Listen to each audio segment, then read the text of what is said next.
नमस्कार, माली समाचार हिंदी में आपका स्वागत है। मैं दिनेश माली। आज हम बात करने वाले हैं India first Muslim female teacher Fatima Sheikh के बारे में। भारत का पहला कन्या स्कूल खोलने में फातिमा शेख ने सावित्रीबाई फुले की मदद की थी, लेकिन फातिमा शेख के नाम का उल्लेख बहुत ही कम मिलता है। फातिमा शेख एक भारतीय शिक्षिका थी जो सामाजिक सुधारकों महात्मा ज्योतिबा फुले और सावित्रीबाई फुले की सहयोगी थी। फातिमा शेख मियां उस्मान शेख की बहन थी, जिनके घर में ज्योतिबा फुले और सावित्रीबाई फुले ने निवास किया था। फातिमा शेख का जन्म 9 जनवरी 1831 में हुआ था। हालांकि इसका कोई निश्चित प्रमाण नहीं मिलता। पुणे के मौखिक व्याख्यानों में फातिमा शेख का जन्म 21 सितंबर 1831 को मिलता है, लेकिन बहुत से सामाजिक संगठन अब भी 9 जनवरी को फातिमा शेख का जन्मदिन मनाते हैं। ज्योतिबा फुले के व्यापक लेखन में भी फातिमा शेख का उल्लेख नहीं मिलता। केवल 1856 में सावित्रीबाई फुले को ज्योतिबा फुले द्वारा लिखे गए एक पत्र में फातिमा शेख का जिक्र मिलता है। उस वक्त सावित्रीबाई फुले बहुत बीमार हो गई थी तो अपने मायके चली गई थी। इसके बाद स्कूल की देखरेख की पूरी जिम्मेदारी फातिमा शेख के ऊपर आ गई थी। वह न केवल पहली मुस्लिम शिक्षिका थी, बल्कि पहली प्रधानाचार्य भी बनी। शिक्षण के साथ साथ प्रशासनिक काम भी किया। जब महात्मा ज्योतिबा फुले के पिता ने समस्त शूद्रों और विशेषकर महिलाओं का उत्थान के लिए किए जा रहे उनके कामों की वजह से उनके परिवार को घर से निकाल दिया था, फातिमा शेख और उस्मान शेख ने ज्योतिबा फुले और सावित्रीबाई को उस मुश्किल समय में बेहद अहम सहयोग दिया था। लेकिन बहुत ही कम लोग उस्मान शेख और फातिमा शेख के बारे में जानते हैं।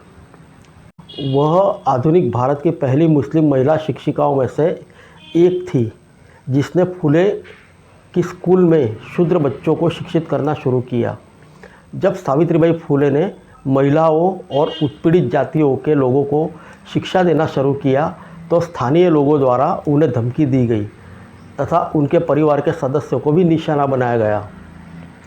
जब फुले दंपति को उनकी जाति और उनके परिवार और सामुदायिक सदस्यों ने उन्हें इस काम के लिए साथ नहीं दिया, तब उस्मान शेख ने फुले को अपने घर में ही रहने की जगह दी और परिसर में एक स्कूल चलाने पर सहमति जताई।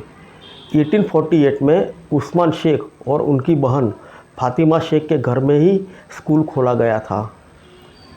यह कोई आश्चर्य नहीं था कि पुणे की ऊंची जाति के लगभग सभी लोग फातिमा और सावित्रीबाई फुले के खिलाफ थे और सामाजिक अपमान के कारण उन्हें रोकने की भी कोशिश थी। यह फातिमा शेख थी जिन्होंने हर संभव तरीके से सावित्रीबाई का समर्थन किया। फातिमा शेख के भाई उस्मान शेख भी ज्योतिबा और सावित्रीबाई फुले के आंदोलन से प्रेरित थे। उस अवधि के अभिलेखागारों के अनुसार यह उस्मान शेख था जिन्होंने अपनी बहन फातिमा को समाज में शिक्षा का प्रसार करने के लिए प्रोत्साहित किया। जब फातिमा शेख और सावित्रीबाई फुले ने महात्मा ज्योतिबा फुले द्वारा स्थापित स्कूलों में जाना शुरू किया तो पुणे के लोग स्त्री शिक्षा अकल्पनीय मानकर उनके ऊपर गाय का गोबर फेंका करते थे।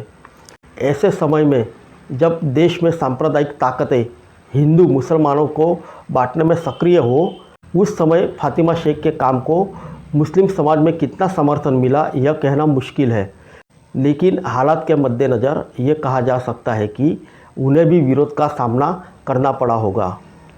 लेकिन महात्मा बुद्ध, कबीर और ज्योतिबा फुले को अपना गुरु मानती थी।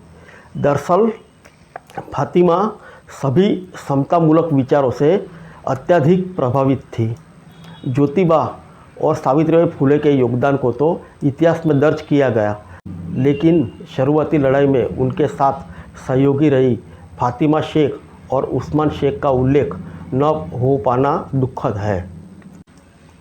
नारी शिक्षा और धर्मनिरपेक्षता के सवाल पर सरोकार रखने वाले लोगों के लिए ये बहुत बड़ी चुनौती है कि वे फातिमा शेख और उस्मान शेख के योगदान की खोजबीन करें।